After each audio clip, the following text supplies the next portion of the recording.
pinangunahan din ni Pangulong Ferdinand R. Marcos Jr. ang inauguration ng ST Battalion Gigafactory sa New Clark City sa Tarlac ngayong araw.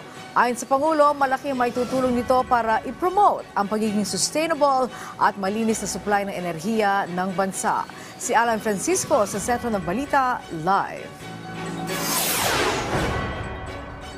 Angelique, katatapos-tapos lamang ng event dito sa Capas Tarlac, particular sa New Clark City na pinangunahan ngayon ni Pangulong Ferdinand R. Marcos Jr. Ito nga, Angelique, yung STB Gigafactory na pinondohan ng isang Australia-based venture capital firm. Kauna-unahan ito sa Pilipinas dahil ito ang unang manufacturing plant para sa Advanced Lithium Iron Phosphate o LFP batteries. Ayon kay Pangulong Marcos, malaki ang matutulong nito sa bansa dahil ipinopromote nito ang sustainable na source ng enerhiya at malinis na enerhiya rin. Patunayan niya ito na handa ng Pilipinas para maging go-to destination para sa investment kung pag-uusapan ay teknolohiya at renewable energy. Sabi ni Pangulong Marcos, kayang makapagbigay ng kumpanyang ito ng higit sa 2,000 na mga trabaho para sa mga Pilipino, partikular sa mga Filipino engineers, technical, finance at administrative personnel. Inaasahang 5 billion pesos naman ang tinatayang maiaambag ng pabrika sa local economy. Kanina, ininspeksyon at inikot pa mismo ni Pangulong Marcos ang pabrika. Siguro, mula nung ako'y umupo, naririnig nyo na akong nagsasalita tungkol sa batteries, tungkol sa EVs, the electrical vehicles, tungkol sa renewables. Well, eto na ito.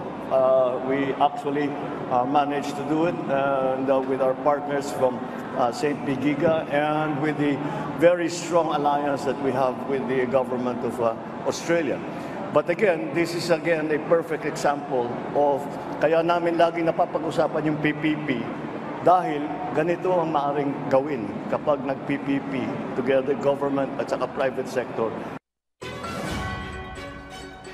Samantala, sa ambush interview naman sa Pangulo ay sinabi niyang nakatutok ang gobyerno sa mga maapektuhan ng bagyong Julian. Handaan niya ang pamahalaan na tumugon.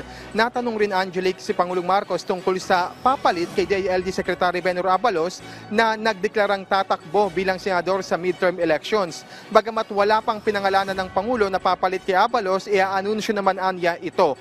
Kasabay nito ang pag-asalarawan ni Pangulong Marcos kay Abalos na naging maganda ang paunungkulan nito sa kagawaran. Ayon kay Pangulong Marcos, may ilang personalidad ang nasa shortlist na posibleng pumalit kay Secretary Abalos. Angelique, mabanggit ko lang rin na sabi rin ng Pangulo, nagbigay rin siya ng reaksyon hinggil naman sa balitang tatakbo ang kanyang presidential sister na si Senator Amy Marcos bilang independent, bilang senador nga sa midterm election. Sabi ni Pangulong Marcos, okay lang ito dahil maging siya noon ay tumatakbo rin bilang isang independent. Gayunman, tiniyak ng Pangulo ang pagsuporta ng alyansa ng kanyang partido sa kanyang presidential sister. Live mula rito sa Capas Tarlac, Angelique. Okay, maraming salamat sa iyo, Alan Francisco.